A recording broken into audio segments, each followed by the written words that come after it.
what up guys, it's your boy Matt, back at it with another video, and in this video we'll just be reviewing one of the most popular trading brokerage firms that I know, and I know a lot of people depend on.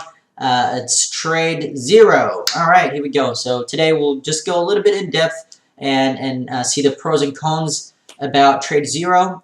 Now I want you to keep in mind this video is solely based on my experience. I've been with them for the last about 7 months. It's my experience. So here we go. All right. So the first thing that I want you to know about TradeZero is that there's two kind of TradeZeros. All right. So the first one is, this is their website. The first one is TradeZero International, and the second one is TradeZero United States. I am from Australia, so I'm with TradeZero International, and I'll be reviewing mostly that, because that is my experience. But I'll discuss a little bit about TradeZero US as well. All right, let's get into it. All right, so I took my time and wrote a little pros and cons, and we'll just go into them one by one. The first one is I'm a positive person, so let's just get into the pros first, and then we'll discuss the cons. All right. So the first thing, TradeZero is actually a member of, they're a member of FINRA. FINRA is TradeZero US, I should mention, is a member of FINRA. FINRA is a government body that kind of regulates the brokerage firms to hold them accountable and make sure they're not scamming their customers, which is us, so we don't lose our money. That's a good thing. That's a positive note. The second thing is that TradeZero requires a small deposit to open an account, a minimum deposit. Unlike some of the brokerage firms that I know, they will charge you about $30,000, $50,000 to open an account. Just to open an account. So this one, TradeZero would, I think the minimum deposit was $500, but I think they lowered it to $300 now. And not to mention, it's a minimum deposit with leverage, and they'll give you a decent leverage.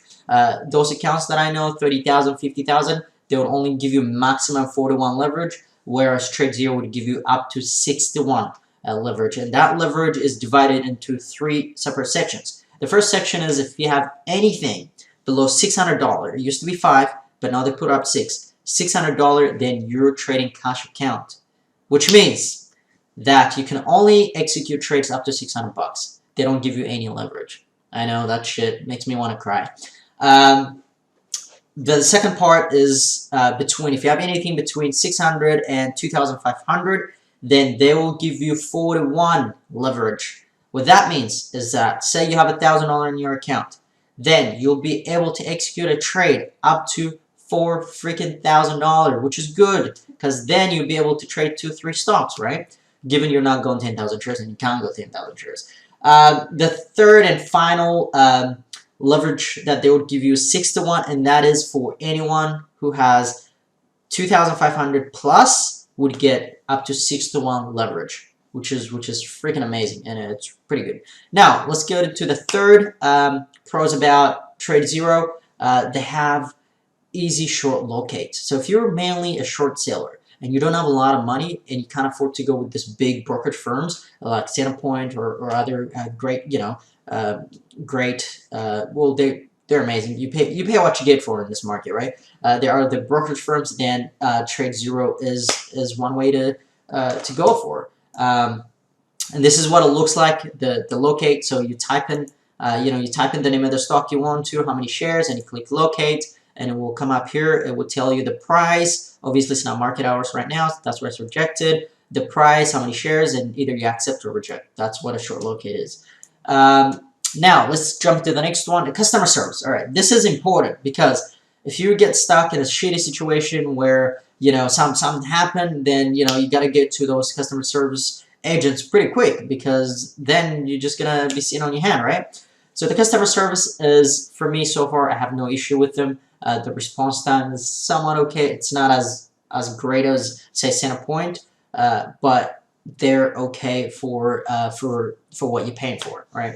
Now, the number 5 pros is as I said, it's a little bit different when it comes to the offshore account, which is located in the Bahamas. No, I'm joking, but it is located in the Bahamas, and it is not subjected to the PDT rule because they're not a member of FINRA.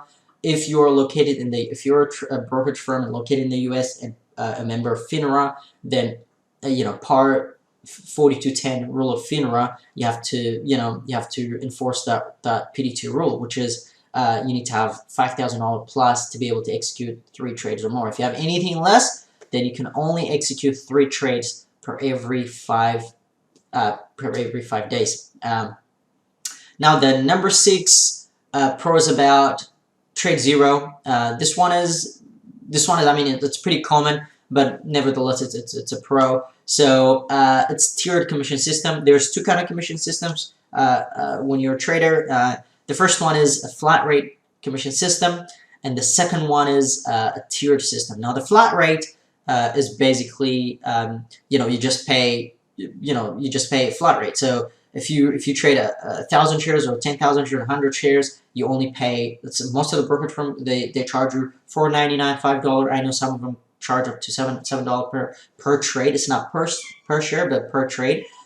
So if you buy 100 shares, you pay $5. You pay, and if you buy 10,000 shares, you still pay $5. Whereas the tiered system is you paying per share, right? You're not paying per trade, but per share. So a person who trades 10,000 shares would pay more than a person who's trading 100 shares, right? That's the difference. The 7th is pretty much a given. Some people would like it, some people don't. I personally don't like it, and it is a free trade. The reason why is because from personal experiences that some of the brokerage firm, most of the brokerage firm, I should say, that offers free trade. You gotta mind, there's nothing for free out there, especially in the market. Nothing is given for free, right? So when they offer you something free, what's the catch, right? And most of the brokerage firms, what they do is they sell you data, right? They sell you data, and the trade is only free when you're actually adding liquidity, which means when you put an order to buy or sell, it doesn't match. So you're trying to buy, you don't find a seller straight away at a price that you don't find a seller straight away, which means your order has to be put out there as an order before it actually finds a match, which means there's a time for them to collect that data and sell that data to big hedge funds or other market makers, so they know where majority of the buyers and sellers are, so enables them to manipulate. And now let's get into the dark side, which is the cons. Okay, the first one for me, from my experience, is the commission itself. It's a little bit higher. From my experience, 0.005. I'm currently with another brokerage firm that costs 0.002. So that's less than 50%. So now, if you're trading strategy, say my trading strategy is mostly scalping, and you're going in and out a lot of times per day, then this can quickly add up. It can quickly add up, and that's too expensive. And the other fee that I really don't like is the to hold overnight fees. So especially if you're shorting, this is mainly for shorting. So if you're shorting, so let's say you're located a stock ABC and you paid $100 locate fees for it. If you hold in that overnight, then for the first night you'd be paying, it used to be $7, now they put a $5, you'd be paying $500 to just hold it overnight for one night. And the second night you'd be paid $100. The third night, the fourth night, you'd be paying only $100, right? So put an X here. Oh, okay. So that's the one thing that I really don't like about them. The commission, it could definitely be lower. And the other, number 2, is obviously locate fees. Now this is commission fee, what you're paying per stock when you buy and sell or when you short and cover. This locate fees is to get access for those short sales. For short shares, right? So when you look at nowadays, it's actually pretty expensive. They go with a clearing firm of ETC, which I know Centerpoint also uses ETC. It's a great clearing firm. The only problem with TradeZero that I have is that when I compare the prices, sometimes it's a little bit more expensive in TradeZero than say Cobra or Centerpoint, and also availability. Now, because the minimum requirements is lower, there's a lot more people that are trading with TradeZero than Centerpoint. So when something is shortable or like something pops and people want to short it, there's a lot of short interest. Then what happens is, especially on those low float stocks, the shorts get taken out quickly, right? Taken out quick. If you're not one of the first people to actually take them, what happens is it's either will be expensive or it's already taken, so you won't have any shares, right? So let's say you're in the middle of trades and you want to add, then it's either expensive or not available. So now you're out to dry. Now the third thing is execution. Now the reason why I say execution is, as a scalper, you want to be able to go in and out quickly, especially if you go on bigger size. You want to be able to go in and out quickly. On those wash rips, you want to be able to cover, or on the pops, you want to be able to short, and you want to be able to get a good average price, right? And some of the other brokers that I use, they actually have a direct access to the market, which means they have Arca, Ajax, and other market makers that you can directly route to execute your trade, right? So those routes. Whereas if you come here on trade, this is TradeZero. If you come here, basically it says smart. You don't have a direct market access, which means they would. I'm pretty sure they would get. So there's fees that there are profits that they make from that. Not having a direct market because if you're actually adding liquidity to the market, you get ECN fees, but if it's smart, you don't actually get ECN, you don't get paid for it, right? Whereas TradeZero probably keeps that money, right? So this is the other problem. Execution is for me especially it's a massive issue. Sometimes it actually comes and touches my cover price and it doesn't even feel me. It just touches it and it pops. No, but if I'm with other brokerage firms, touch it, pops, I'm out, because you get pretty much the priority thing. The fourth thing that I don't like is the platform. Now this is TradeZero's platform. Some people like it. Personally, I love Dust Trader. I usually just use this to kind of execute my trades. I don't even look at the TradeZero platform. Sometimes it doesn't show you, as you can see, because they actually start at 7. I mean, if I tap here, what do I have? VVPR. So let's go back and I'll show you what I meant. Not on that day. All right, let's say on this day right here. If you do VVPR,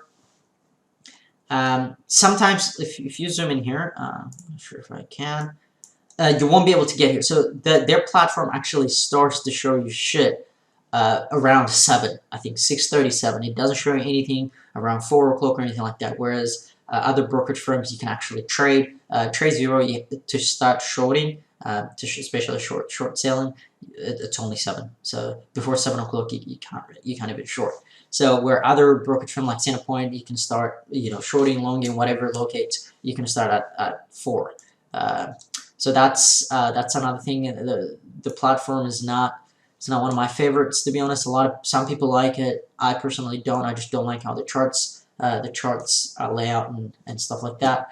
Now the other cons that I have is, and they have separate. So they have mobile, online on the website, and this is their TradeZero Zero Pro platform. This is their desktop platform, right?